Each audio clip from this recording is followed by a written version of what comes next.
We started back during the Valley Fire in Lake County. Experts call it a monstrous fire of historic proportions, a stunning number of homes lost in the Valley Fire. I think we've had 8 fires in the last 3 years.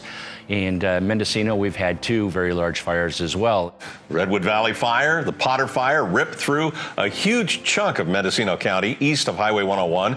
The windows were open and all of a sudden dust was flying in my house, and it was like this amazingly strong wind. And my niece called about a half hour later as I was in bed, and she said, "You have to get out of the house now. The fire's almost at your house." And tonight, the focus has shifted to Lake County, where the ranch and the river fires are threatening towns on the western edge of Clear Lake. Well over 60% of the landmass has been burned in Lake County, and the fires have affected every single person.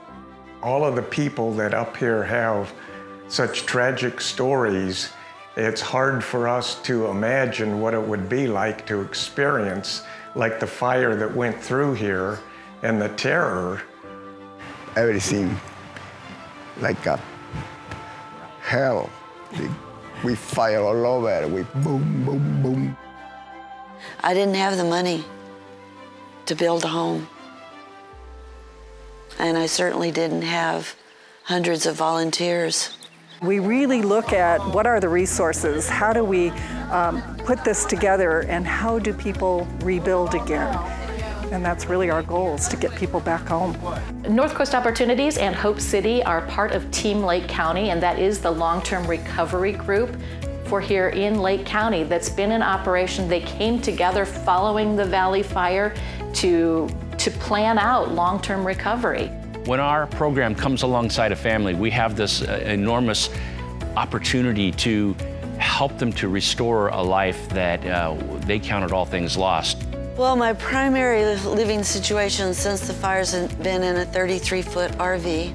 It's been really awesome, the whole process. Every time a fire starts, that trauma is re-triggered, and it makes it extremely hard for people to be able to cope. And it just compounds. Volunteers have been awesome. They've been really healing for me, and healing for Molly too. Part of what we've done is be able to work really closely with partners, and some of those partners have been critical in the success of being able to put these houses, rebuild these houses, because it takes many, many people, and a lot of people you never even see. Before we even had the name Mendocino Rock, when it was just a group of people in the room trying to figure out how we were going to approach recovery, our focus was long-term housing for people that had lost their homes. We relied heavily on our case managers, who took the time immediately after the Redwood Complex fire to reach out to all 406 households that lost their homes in the fire to determine what their needs were. And then they would bring that information back to us for us to determine what we could do to fulfill those needs. Never expected the house burn. Armand Thibodeau has been disabled since the late 80s. He lost his home in the Valley Fire. Since that time, he's been living in an RV on his property while we rebuild. It feels great being able to be undercover and be able to turn around our room, to move around and turn around. The best part of the whole experience is seeing the smiles on the homeowner's face when they see the work that was done and they appreciate how nice their homes look. The best thing about Hope City and our partners and the things that we get to do to celebrate somebody moving home. I can't wait to be in my house where I can't touch the ceiling.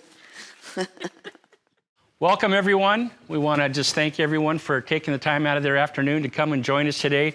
It's a day of celebration. You know, today I think that we're marking our 30th home built. And it's, when you look back at Valley Fire, and it happened in 2015, on some level that's not a huge amount of houses.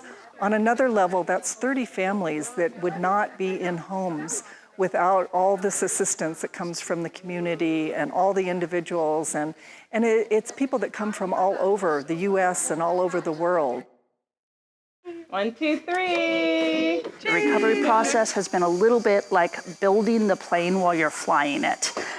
We learn the lessons along the way, and getting to see the home completed and a family move back in is kind of like finally landing that plane safely. We feel like we come back to life, really, for really. Thanks God, thank you, you guys. It's a community that is at a loss. And so I can't think of a better partner than the NCO to be able to work with to achieve this. It's a miracle, is what it is.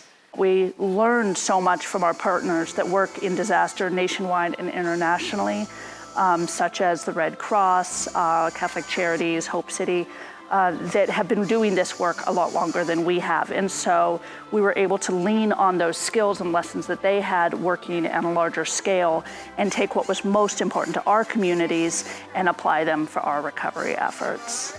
Who would have thought that out of the disaster that we went through and the brokenness of all I have is my pajamas and I am barefoot and my car, and I can't even go shopping because I'm in my pajamas.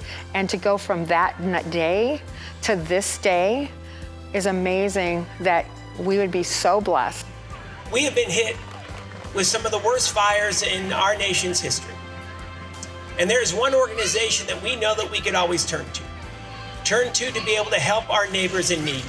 Turn to ensure that our neighbors have the resources they need to thrive, recover, and rebuild strong. I think the disaster response component of North Coast Opportunities actually shows their ability to adapt and to change over 50 years. They meet the need for the community, and that is, again, just shows the heart and the commitment of North Coast Opportunities.